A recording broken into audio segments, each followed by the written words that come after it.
今なんですけど、もう夜中の1時回ってます。でもまだ眠たくないんで、もうちょっと進みます。洗濯物がね、かなり溜まってきました。今日は洗濯機積んでます。どこかで使用します。このコンパクトなラップ式のトイレありますんで、トイレのない場所はこのマルチルームにトイレ入れて使用します。今日は結構汗かいたんで、後でシャワーも使用します。トイレある、シャワーある、そして食洗機に洗濯機って、もうアホですね。でもこの洗濯機が実用的であれば、どこにも頼らない完全自立型のキャンピングカーが完成します。なんかワクワクしますね。もう14年落ちの古いキャンピングカーなんで、ボロは来てますが、直しながら使っていきたいと思います。早速なんですけど、冷蔵庫の下のところですね、かなり錆が来ています。そしてなんかこっち側に倒れてるんですよね。なんでドアの閉まりが悪くなってきました。ちょっと横から見たら分かりやすいんですけど、結構錆びてます。で、こうなんか前に倒れてますよね。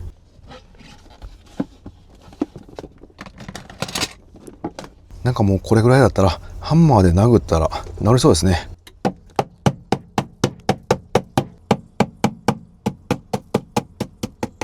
何回か殴っていったらこの反りは治ったんですけど、錆びがすごい出てきて、これはやばいですね。もうそのうち買い替えないといけないかもしれません。掃除機で吸っておきます。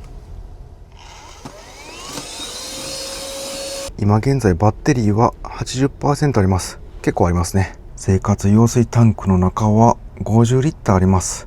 9割ぐらい残っています。こちらの新兵器のろ過装置ありますんで、もしお水がなくなったら排水タンクをろ過してまた使用します。食洗機もフル活用しますんで、お皿たくさん持ってきました。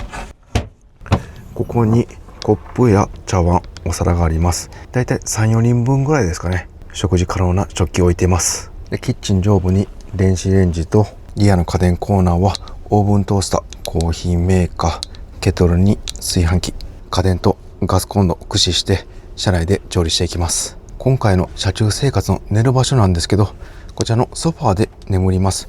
バンクベッドが今使えません。このソファーマット系全部一旦外してこっちが置いてますんで、あまりスペースがありません。それプラス今回ですね、この大型のテレビ持ってきました。こちらも後で使ってくつろぎます。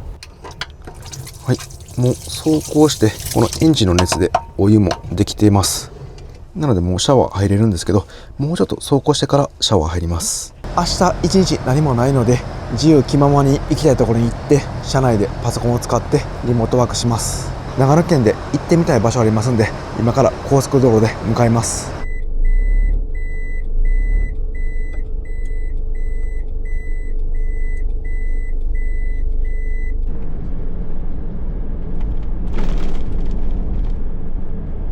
あれ、通行止め、この先通れないですね。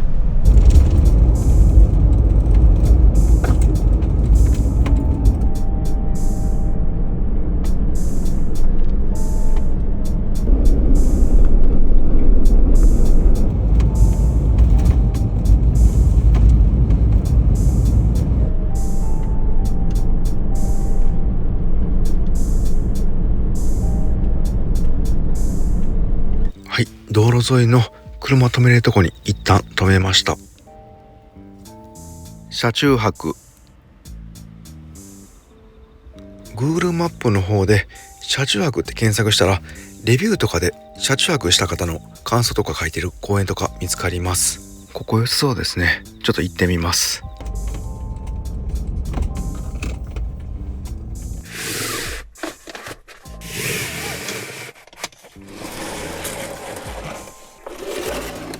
なんと現在も朝の5時です。なので日が明けてきました。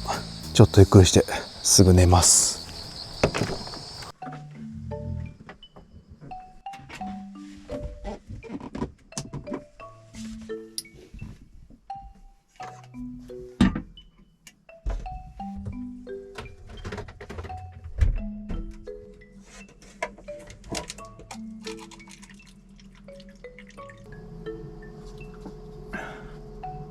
それではもう明日に備えて早く寝ます。というかもう明日というか今日なんですけど、少しだけ仮眠します。車内は27度、ちょっと暑いんでエアコンつけときます。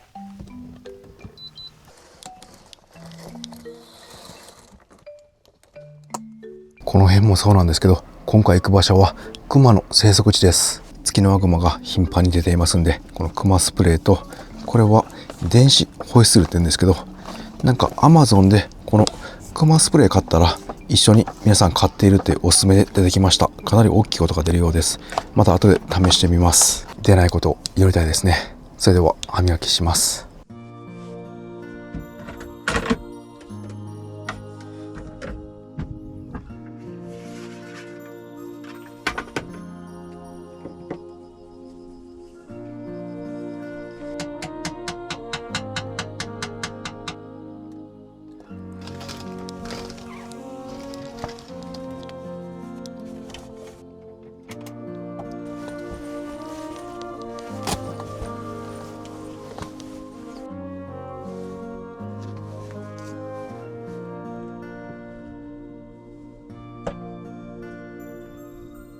自分このクーラーのよく効いた空間でタルケットかぶって寝るのすごい好きなんですよね。これが家じゃなくて車の中でもできるって本当すごいですね。キャンピングカーの進化、バッテリーの進化がこの快適さを実現してくれてます。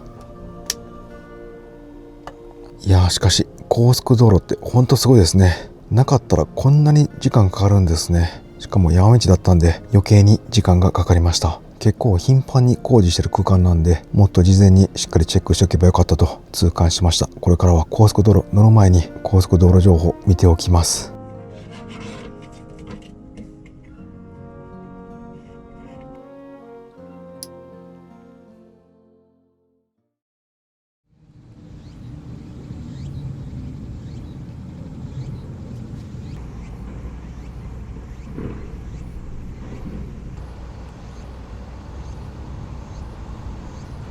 おはようございます。少しの時間ですが快眠できました。もうお昼前です。現在11時です。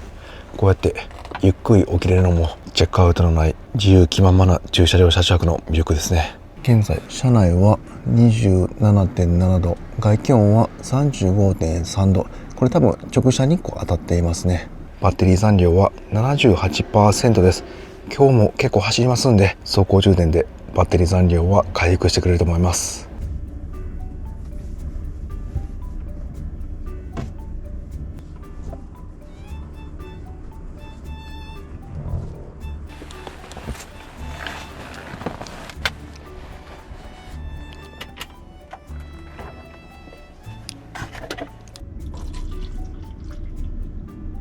昨日到着してシャワー入らずにそのまま寝ちゃったんで、今シャワー入ります。お湯をもう一度ガスで温めます。カセットガスの栓を開けてキャンピングカーのガスのスイッチをオンにします。そしてボイラーオン。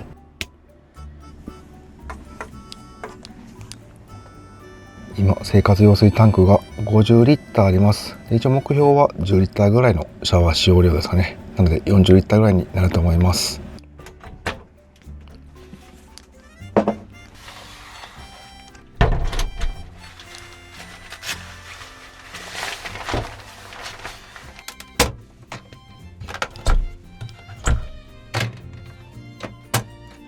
なんか公園の中でシャワー浴びるのも変な感じです。開放感ありますね。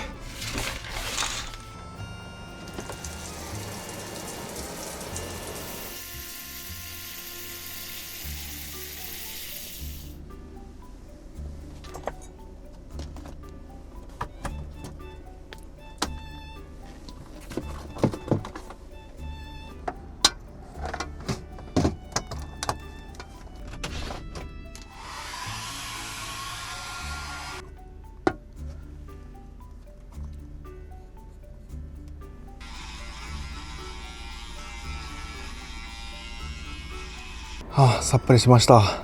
朝からシャンプーできるのいいですね。もう完全に目が覚めました。はい、シャワー終わった後のマルチルームなんですけど、かなり横濡れています。ただですね、もうこれ最近あまり拭いてません。汚れた場合は拭いてるんですけど、もう窓開けていたら自然に乾燥します。はい、だいたいきれいに拭いたら、あとはもうこの吸水スポンジをハサミで切ってこんな感じでそこに合わせるようにしました。でこれ余ったやつもこんな感じで入れて、でシャンプーとかボディウォッシュ濡れてるんですけど、もうこのまま入れます。これで水分吸い取ってくれます。で今回これめっちゃ良かったです。100均で購入したこの排水口に受ける金具っていうんですかね、こういった網網のやつです。これを置くことによって髪の毛が排水タンクに行かなくて済みます。これ本来はマルチルームの排水口ぴったり合うサイズじゃないんですけど、もう金網なんで自分で変形させてぴったり合うようにできました。やっぱり髪の毛ってかなり抜けますよね。特に前の日シャンプーとかしなかったら意外とすごい量の髪の毛が抜けています。もしくはシンプルにもうおじさんになって抜け毛が増えている可能性もありますが、その説はあまり考えたくないですね。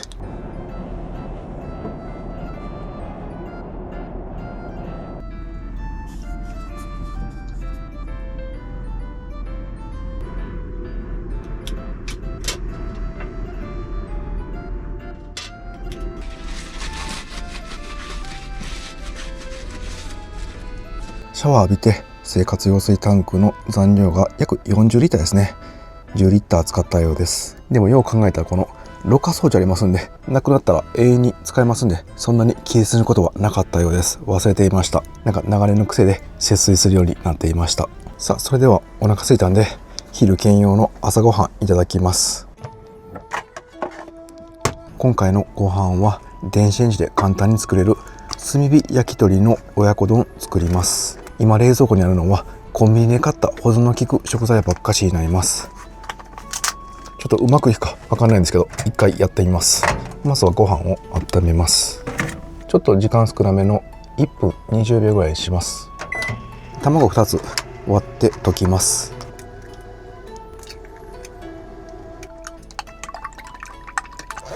で軽く溶いたらめんつゆ大さじ1入れます。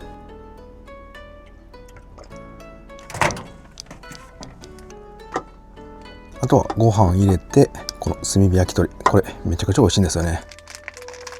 これに卵をかけるだけです。ふんわりラップして、あとは電子レンジで温めていきます。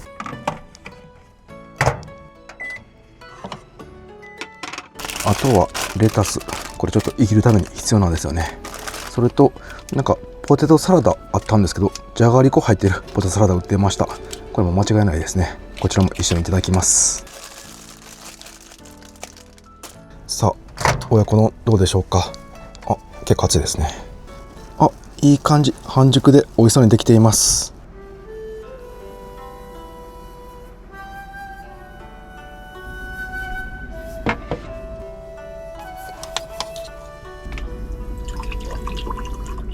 自分半熟の親子丼めちゃくちゃ好きなんですよね。それではいただきます。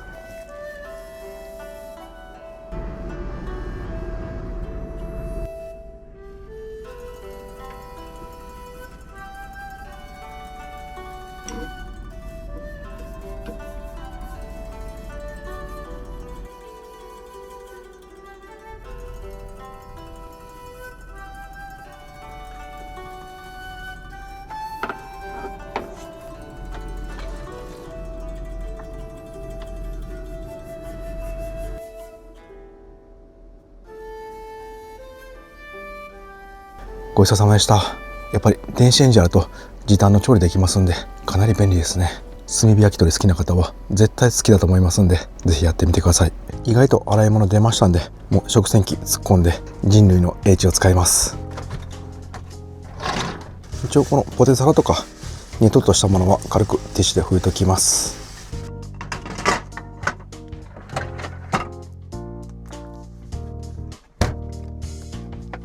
では給水していきます。このキャンピングカーのエンジンの熱を利用した熱湯出ますんで、ちょっとぬるめにして入れます。ちょっとぬるま湯を入れることにより、この食洗機の消費電力が下がります。やっぱりこのお湯を作るときに電気大量に使いますんで、それが抑えられるようです。ただ熱湯を入れると食洗機壊れてしまう可能性ありますんで、30度40度ぐらいのぬるま湯にしています。では29分のスピード洗浄でいきます。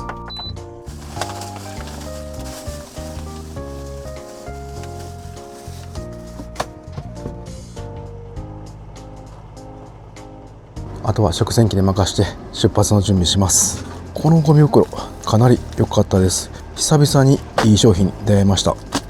前まではここにゴミ袋いっぱい置いてるんですけど、このダイソーのこのロールの袋ですね、これかなり便利で使っていましたが、やっぱり長いんでちょっと折り曲げないといけませんでした。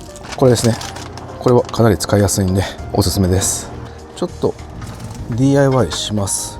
ここの扉がこんな感じで、これでロックされるんですけど、で引くときはここを持って引くんですけど、結構ねフライパンとか鍋が大きくて重たいんですよね。で持ちにくいんで、ここに取ってつけます。このタオルハンガーあるんですけど、これは両面テープでつけてますんで、あまり力加えると取れると思います。ここの DIY 収納スペースに入っているドライバーと、でこの取っ手、こちらつけていきます。色もぴったりですね。そうですね、この辺につけます。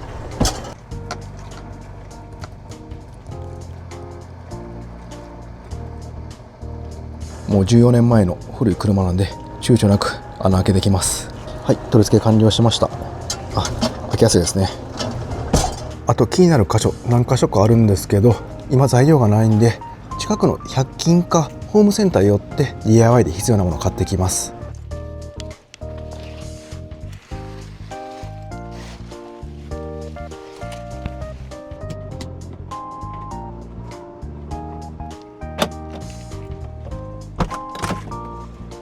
うわ、すごい。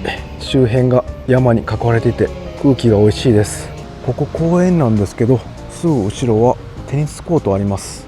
こうやって見たら本当にもう山の中に囲われています。少しだけ平野部がある、そこに町があります。もうすぐ目の前、その辺にもクマが寝てるんでしょうね。今回さらに山の方に行きます。もうクマの家に行くような感じですね。なので気を引き締めていきます。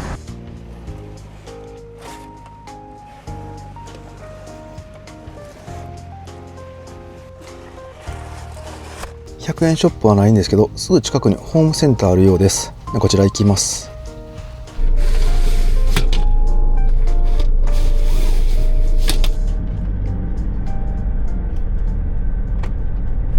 この辺は本当山の中ですごい綺麗なんですよね。景色が、山と町が調和しています。温泉もたくさんあるので今度ゆっくり来たいですね。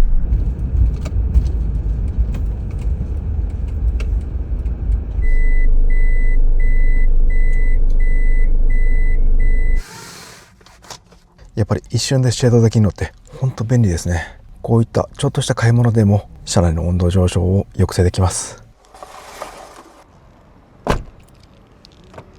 わあ、すごい。さらに山が来たんで、もうすぐ横山です。わあ、すっごいな。道路を渡ってすぐ向かいには出入りコンビニがあります。で反対側はドラッグストアの松清もあります。平野部の土地面積は少ないんですけど、必要なものがギュッと集まってコンパクトになってますんで、生活はしやすそうですね。はい、いろいろ買ってきました。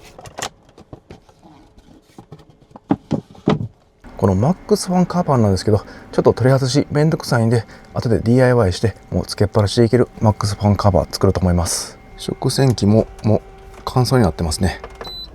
でもこれで放置しておきます。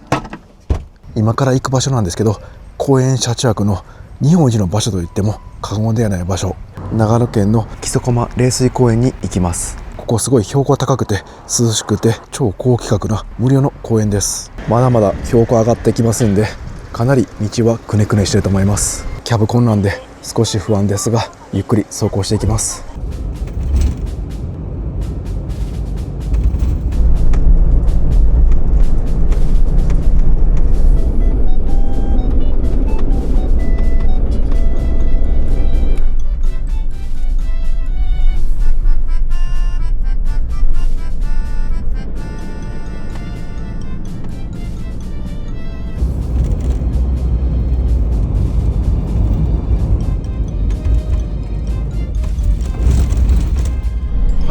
かなり急な上り坂、そして道が狭くなってきました。まもなく日が暮れるんですけど、公園着きそうです。現在標高は 1150m、 外はかなり涼しそうです。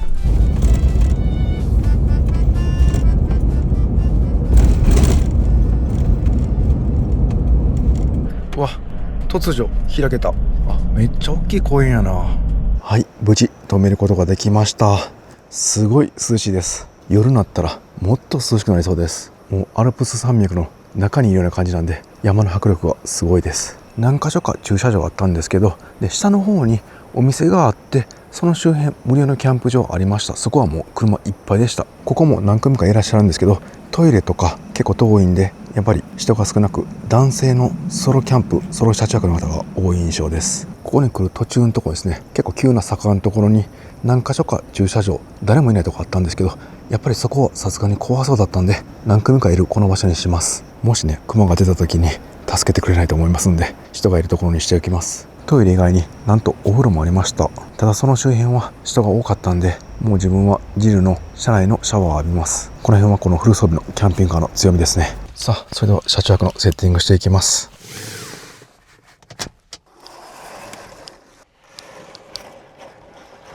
現在の外気温は27度で、中は 28. 以上ですね。ちょっと車内暑いんで、エアコンでまずは温度下げます。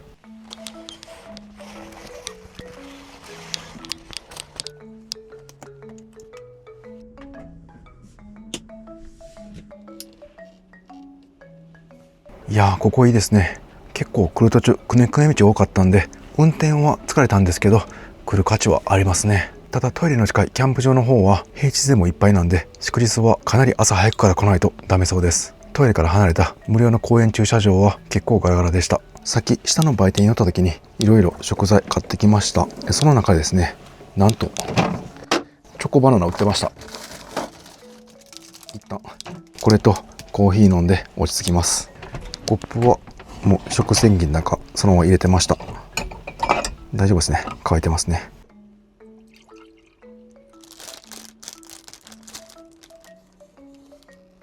いただきます。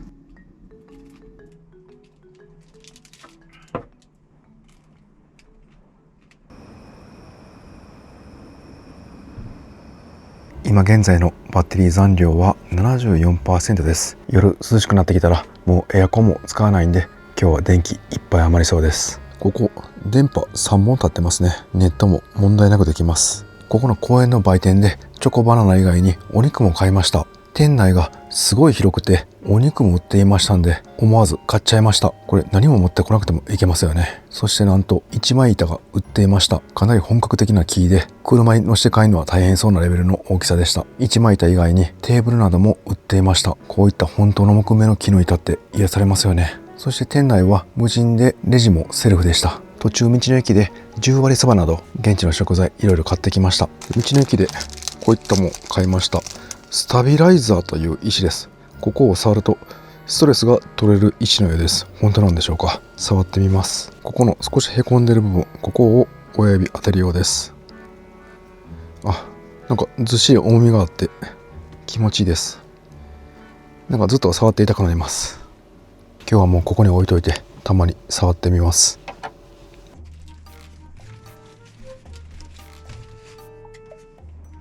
これマットなんですけど、もうホームセンターとか100均とかどこでもよくあるこの木目調のマットです。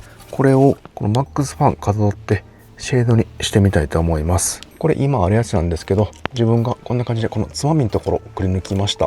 でこれ使うときはこう外して、でここスイッチを押す感じなんですけど、遮熱性もあって機能的には問題ないんですけど、ちょっと換気したいなという時とか毎回これ外して、これどっかに直して、それからこのマックスファンのつまみ回して蓋開けて、でスイッチを押す感じになります。なのでアクションが結構多いんですよね。これをかたどって、で隙間を開けるようにします。ここに何か挟む感じですね。そうすると横から風が吸い込まれる感じになってくれたら、もうシェード取り外しせずにマックスファン使用できます。ちょっとうまくいくかわかんないんですけど、一回やってみます。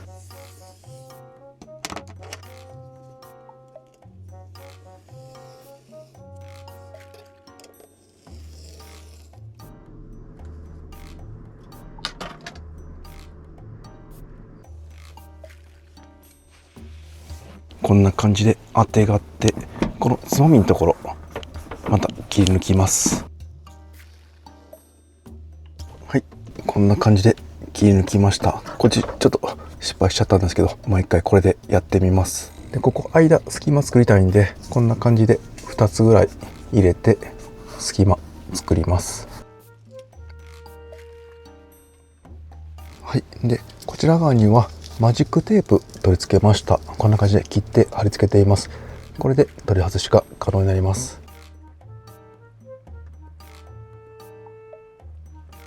はい、取り付け完了しました。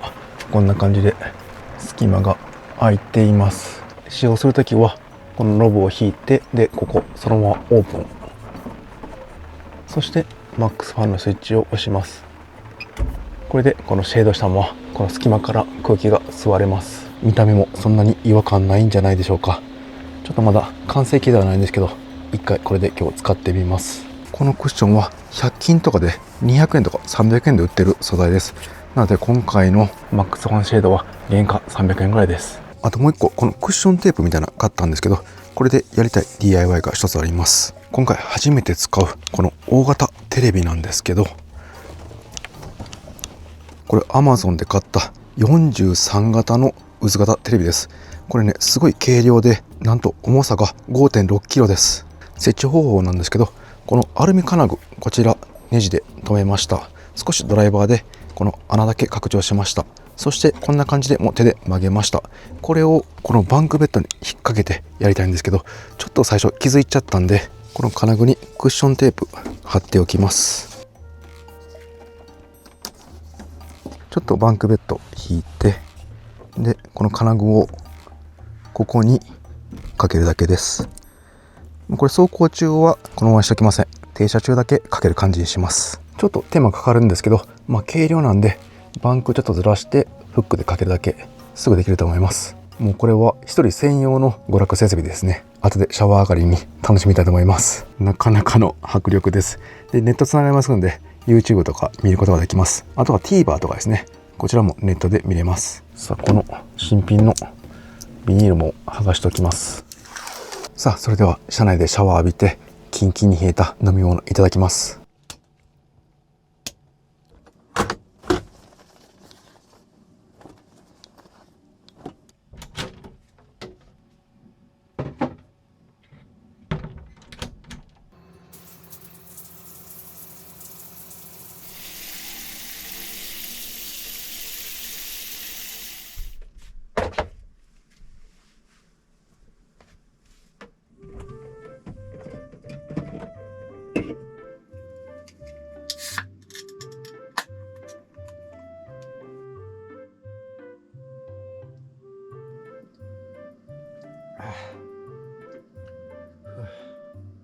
思わず声出ちゃいました。今日は朝起きてからシャワー浴びたんですけど、やっぱり一日いろいろ動いていると汗かいてベタつくもんですね。このさっぱりした状態で飲むキャンピングカーでのキンキンに冷えた飲み物たまりません。さあそれではテレビ見てしばらくくつろぎます。ちょうどねこのテレビの横、ここにコンセントあります。このキャンピングカー中古で買ったんですけど、前のオーナーさんが屋根にテレビチューナーつけてました。これなんですけど、このスイッチを押すとテレビチューナーが作動します。でこっから線を出してテレビの裏につなげば地デジも見ることができます。ただ今回テレビの線つないでませんので、ネットで TVer や YouTube 見ようと思います。はい、じゃあスイッチオン。スマホ、自分は楽天を使っています。なんで無制限でネットができます。こちらをテレビにつなぎましたんで、これでテレビが見ることができます。あ、映りましたね。フォーミュラー E 世界選手権、ちょっとこれ見ながらゆっくりします。やっぱりプロジェクターよりも画面が明るいんですごい見やすいです。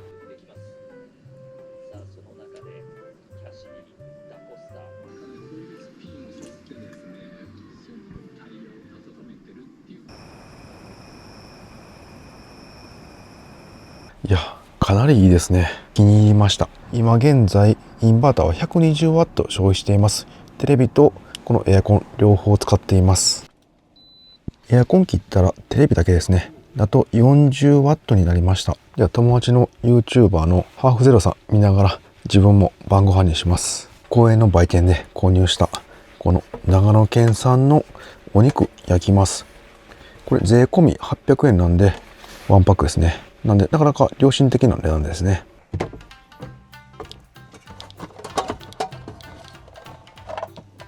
今日はキャンプスタイルでいきます。ここのミニホットプレートでお肉焼いてそのままいただきます。ここで肉焼いたらさすがに匂い充満しますんで、このテーブルレンジフードこちら回して、で上に空気いって、でこのマックスファンで外に排出します。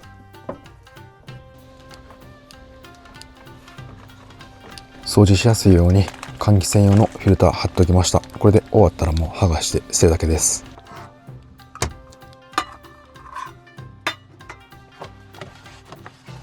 今回車内の匂い対策用に換気扇プラスこのクッキングシートを使って匂いを防止します。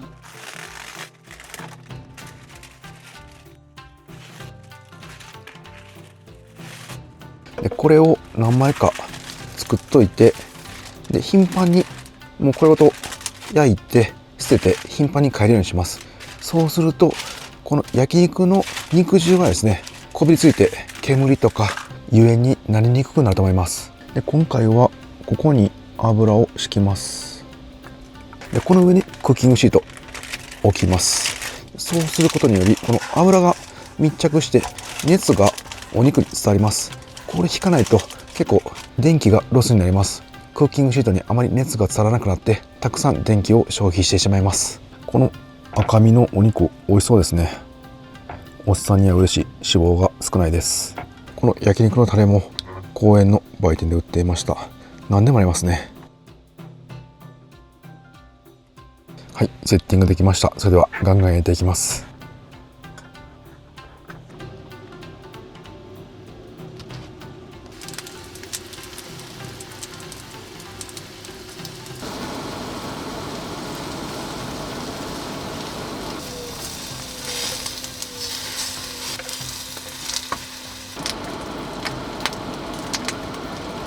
いただきます。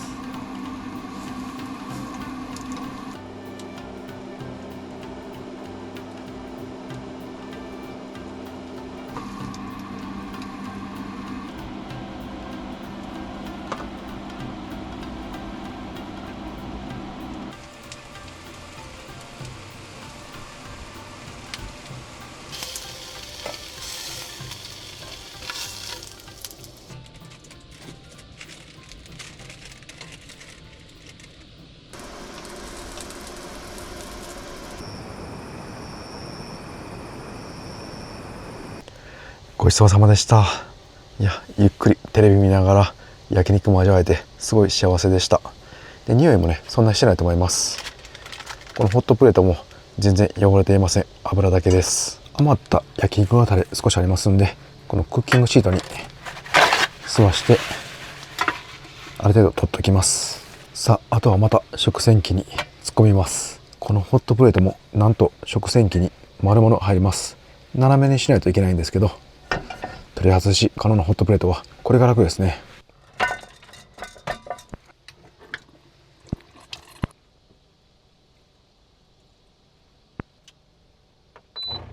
では食洗機に任して自分は歯磨きします。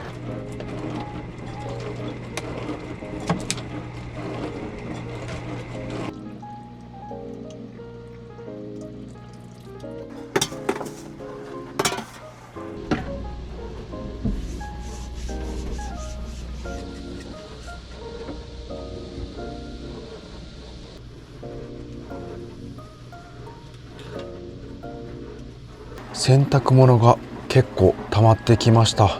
もうあとは食洗機の洗い物終わったら寝るだけなんですけど、この洗濯機試してみます。排水とかありますんで、このマルチルームで試そうかと思ったんですけど、ちょっとまだシャワーの名残ありますんで、もう今日は初めてということでここで洗濯して、で排水ホースはマルチルームに持っていきます。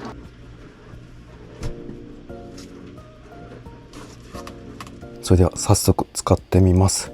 ここがタイマー、そして洗濯モード、脱水モード選べるようです。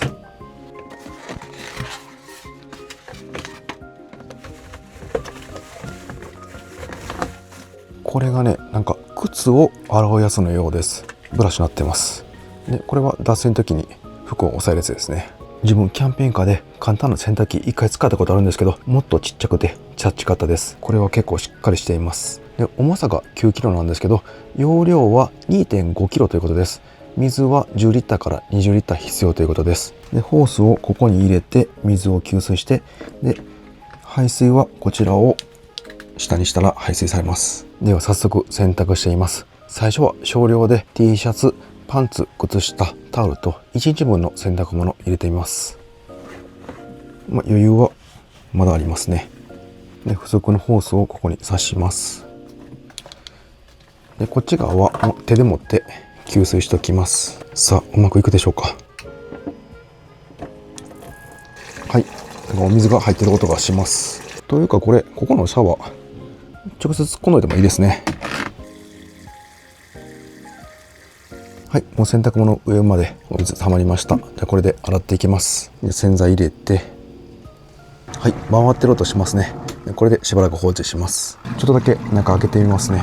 あ、ちゃんと回ってますね。よかったです。洗濯物回ってる時の消費電力が約200ワットなんで、テレビ引いて150ワットぐらいですかね。洗濯機の消費電力は多分ね、脱水の時の方が電力使うと思います。はい、洗い終わりました。じゃあこれで一回お水抜きます。で、次は脱水タイマーですかね。で、脱水モードにします。あ、大量に出てきました、お水が。はい、これでお水抜けたんで、またすすぎしてもう一回脱水します。はい、すすぎ終わりました。で、もう一回脱水ですね。あ、これ忘れてました。やけに揺れるなと思いました。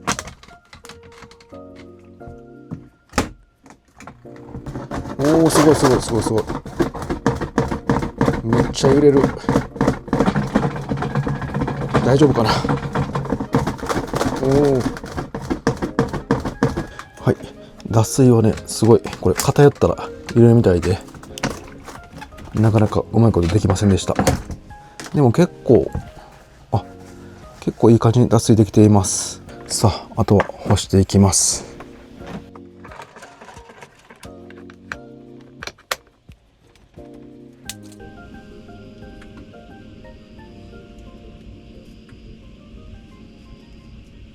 はい、無事洗濯も終わりました。まだもうちょっと量いけそうですね。ただ水もっと必要になってきますんで、この辺キャンピングカーのお水の残量とのせめぎ合いになります。すすぎのいらない洗剤にすればお水は節約できそうです。あとは脱水ですよね。結構ガタガタ揺れましたんで、均等にバランスよく服を見ながら脱水しないといけません。ちょっと苗が必要そうです。何回かやりながら様子見ていきます。ではテレビ見ながらゆっくり寝る準備していきます。さっきマット敷いておきます。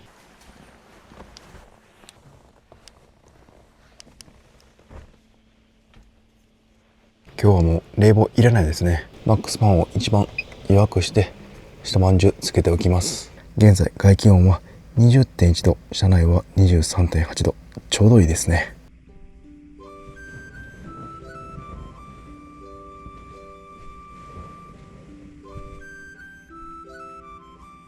ちょっと明るさ下げて、でもう世界の車窓見ながら眠たくなったらそのまま寝ます。なんかいろんな国の車窓を見てるだけですごい癒されますよね。日本にもまだまだ見たい景色あるので、キャンピングカーと一緒に見に行きたいです。自分が目指しているキャンピングカーは完全自立型キャンピングカーです。電気もソーラーと走行充電で充電し、トイレやシャワーも車内で完結。今回洗濯機も導入してどんどん夢に近づいていっています。まだまだ試行錯誤したり、いろんなアイデアを具現化できるように DIY もしていきたいと思います。自分の秘密基地作りたいと思います。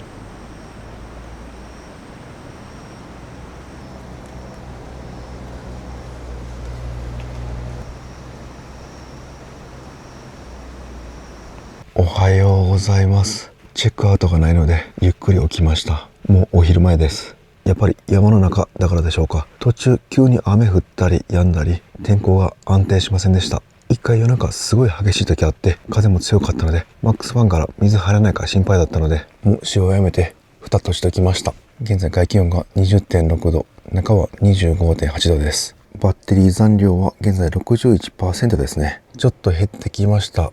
今日は雨曇りなんでソーラーの発電は期待できません。たくさん走行して走行充電でバッテリー回復したいと思います。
はい、準備完了しました。すごいね、マックスファン回すと山の空気が入ってきてすごいいい匂いです。インドアなんですけどアウトドア気分を味わえる変な感覚です。洗濯物も乾いてますね。で、取り込んでおきます。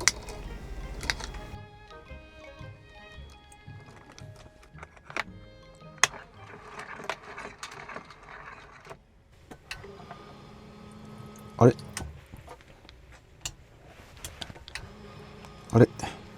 もう生活用水タンクに水がほとんどありません。一応残量計では20リッターですね。残りまだ結構あるんですけど、この斜めになっていたりタンクにあるホースの先ですね、それがうまいこと残りのお水を吸えない時があります。ちょっと予定が狂っちゃいましたね。この信州の10割そばなど買っていたんで食べようかなと思っていたんですけど、朝食の予定変更します。電子レンジ中心の朝食にします。で、その間ですね、このろ過装置使って排水タンクにあるお水を吸い上げてろ過して生活用水タンクにきれいな水を戻します。このろ過装置まだちゃんと設置してません。仮でつけてる状態なんでセッティングが必要になります。生活用水タンクにろ過装置のホースを突っ込みます。もうやっぱ水が全然ないですね。そしてホースの先端の線を抜きます。で、タンク内にホースを突っ込みます。はい、じゃあ次外作業あります。クマいないことを祈って。いてないですね。多分いてないと思います。うわ、すごいひんやりしてる。森林浴って感じですね。気持ちいいです。ここ晴れた朝とかどんな景色なんでしょうか。すごい絶景そうです。で、排水タンクにろ過装置接続します。この白と黒のホース、こちらを接続します。下に出ている線、こちらを刺します。はい、白と黒のホース両方接続しました。はい、あとはろ過装置の電源をします。ここにあります。で、コンセントに挿します。はい、動き出しました。ろ過装置1リッター1分ぐらいかかったと思います。で、だいたい30リッターぐらい今排水タンクにありますんで、30分ぐらいですかね。待っておきます。あ、ろ過始まってますね。綺麗なお水が出てきてます。ではこの間に簡単な朝食いただきます。もうインスタントのお味噌汁とレトルトの玄米ご飯、ししゃもとかありますんで、こちらも温めます。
いや、これは最高ですね。山も見えるし、テレビも見れる。時間にも余裕ありますんで、ゆっくりいただきます。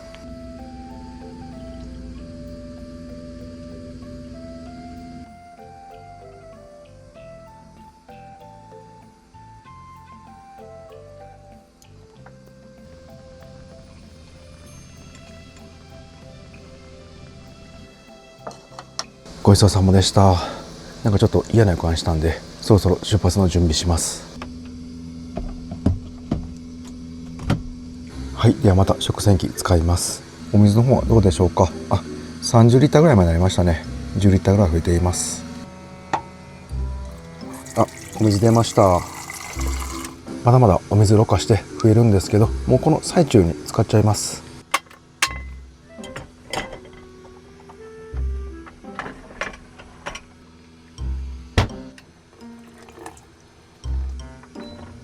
はい、片付け完了しました。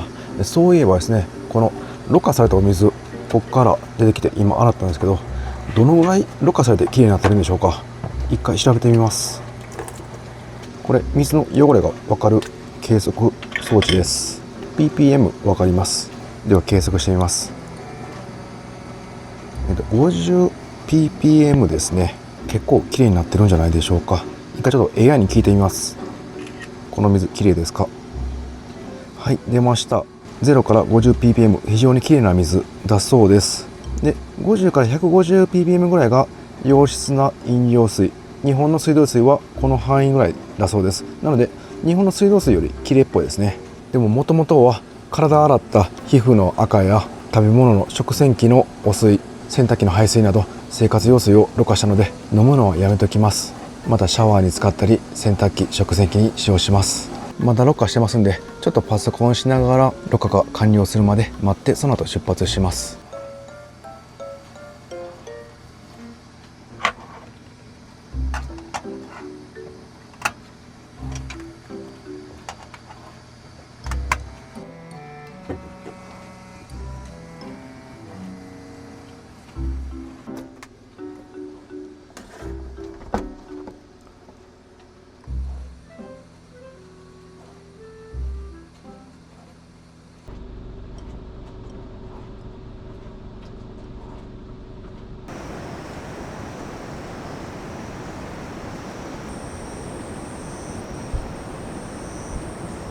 はい、水もだいぶ溜まったようです。50リッターぐらい水回復しました。この食洗機で先ほど出た排水ももうすぐろ過されてきれいになっています。面白いですね。リアルタイムで排水が出て、リアルタイムでろ過して、またきれいなお水のタンクに戻っていきます。蒸発したり料理に使ってなくなる分もありますんで、全部が全部再利用できるわけではないですが、もうほぼ水復活しますんで、水には困らず何ヶ月も車の中で生活ができそうです。今はお試しで使ってますんでセッティングが必要ですが、今度ですね、工事してもらうことが決まりました。なので次からはもうボタン一つで水が復活します。これはもう有名な装置ですね。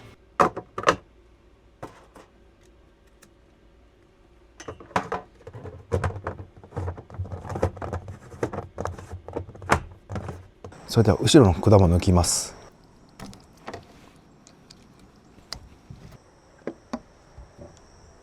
はい、それではこの大型軽量薄型テレビも撤収します。このコンセント以外刺さってないんで、他にケーブルとか刺さってません。なのでもうこの持ち上げるだけで大丈夫です。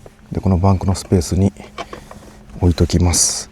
なんかつけっぱなしでもいけるようにしようかなと思ったんですけど、そうするとバンクベッドかなり使いにくくなりますんで、もう多分一人の時しかテレビ使わないんで、この方式で様子見ます。今回この公園はかなり快適だったんですけど、もう本当に熊の住処にお邪魔した感じになりますんで、外出るたびにビクビクしていました。実際は向こうも臆病なんで、会うと逃げてくれると思うんですけど、やっぱり怖いですよね。熊スプレーと電子ホイッスルは使わなくて済みました。良かったです。そしてこの電子ホイッスルですね、ちょっと一回使ってみたいなと思ったんですけど、やっぱここ公園なんでやめときます。帰りすごい山の中通りますんで、誰もいないところ、道路ちょっとスペースがあればそこに止めて一回鳴らしてみます。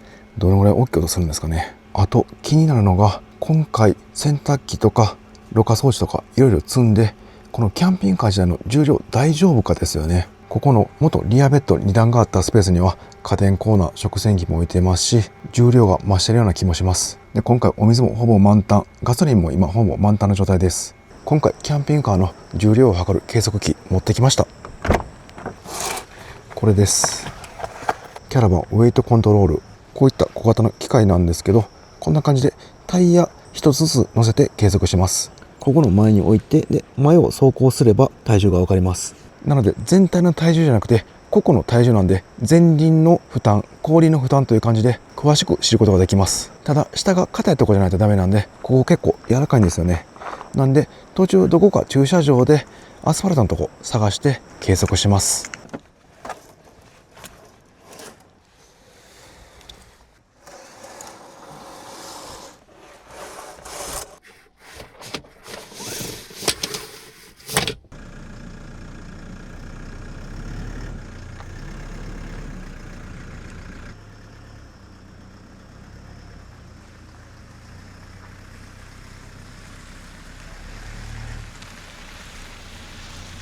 木曽駒冷水公園さん、ありがとうございました。もう日本一の公園の車着スポットです。あ、ここもあれですね、駐車場ですね。一組いらっしゃいます。こんな感じで何箇所かあります。で、ここもそうですね、駐車場です。ここは2組いますね。また来たいですね。これから寒くなるので冬は厳しい環境になりそうです。それはそれで面白そうです。はい、先ほどの公園から30分ぐらい走行して、また山の中入ってきました。で、ここから峠を越えるルートです。途中人気いないところで電子ホイッスル試してみます。ここいいですね。もう超山の中で周り何もありません。はい、じゃあこの状態で電子ホイッスル試してみます。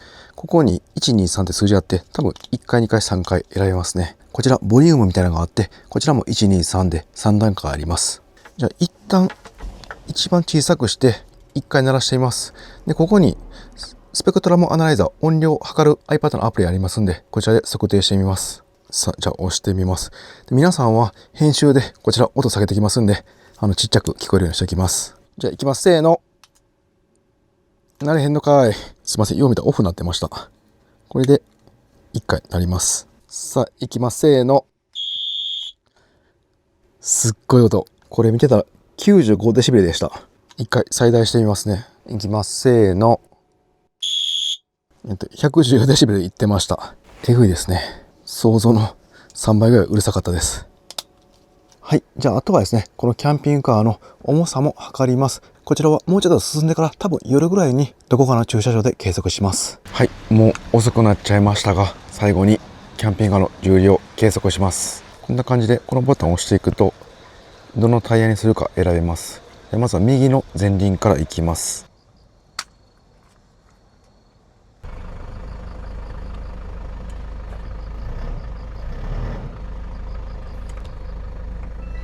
はい、4輪すべて計測しました。で、合計がですね、3240キロでした。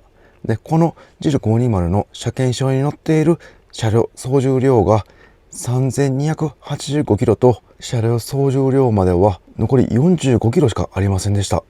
ギリギリセーフっていう感じですね。で、バンテックさんに一回聞きました。車両総重量を超えたらダメなのかって聞いたら、やっぱり車両総重量は超えないでくださいと言われました。で、実はこの辺結構キャンピングカーの闇みたいなところがあって、車両重量プラス乗車定員、この車だったら55キロ ×7 人、それを足した重量が車両総重量です。なので7人55キロの人が乗ったらもう荷物ゼロで乗ってくださいという感じになります。普通のトラックなど貨物車でしたら車両総重量は絶対超えたらダメなんですけど、というかもう違反になるんですけど、キャンピングカーの場合は違反じゃないという説もあり、ちょっと今自分も調べてるところなんで、また詳しく分かったら動画にしたいと思います。で、タイヤバースト怖いですよね。で、タイヤの負荷能力調べてみました。で、今このジルのタイヤはキャンピングカー用のタイヤに書いてます。なのでかなり負荷能力は高いです。あ、これですね。ミシュランのタイヤになります。キャンピングカー用のタイヤで幅が225です。今つけてるキャンピングカー用のタイヤの負荷能力は結構高くて、確か1100キロまでいけたと思います。で、今計測したジルの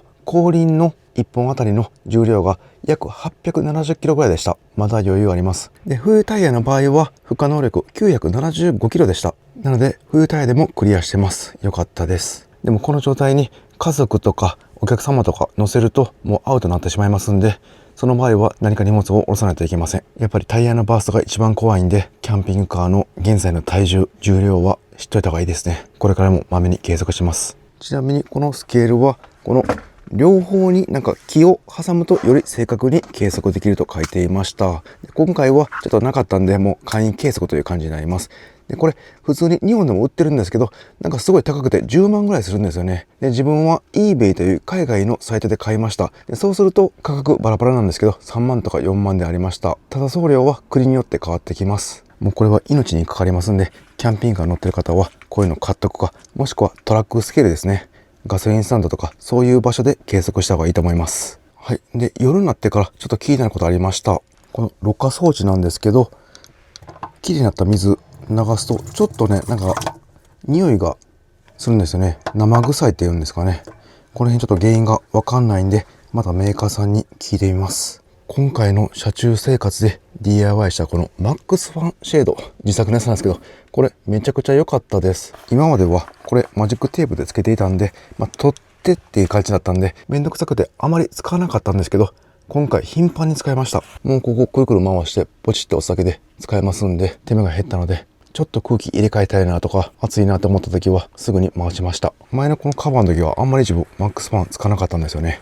やっぱり手間を減らすって大事なんですね。ただデメリットとして、これ開いてるかどうか見えないんで、マジックテープ剥がせば見えるんですけど、通常はもう見えない状態なんで、もう自分の勘でこれ今開いてるかな、閉まってるかなって覚えておかないといけません。これはちょっとデメリットかなと思いました。一番いいのは電動のマックスファンですよね。あれ憧れます。ボタン一つでウィーンって開いて、もう換気までしてくれます。で、今回新しくつけたこの大型のテレビなんですけど、これも結構良かったですね。途中からですね、自分 YouTube などで景色をずっと流してました。そうするとなんか絵画を飾ってるような、そんな気分になって気分が上がりました。前まではプロジェクターもたまに使っていたんですけど、やっぱりセッティングが面倒なんですよね。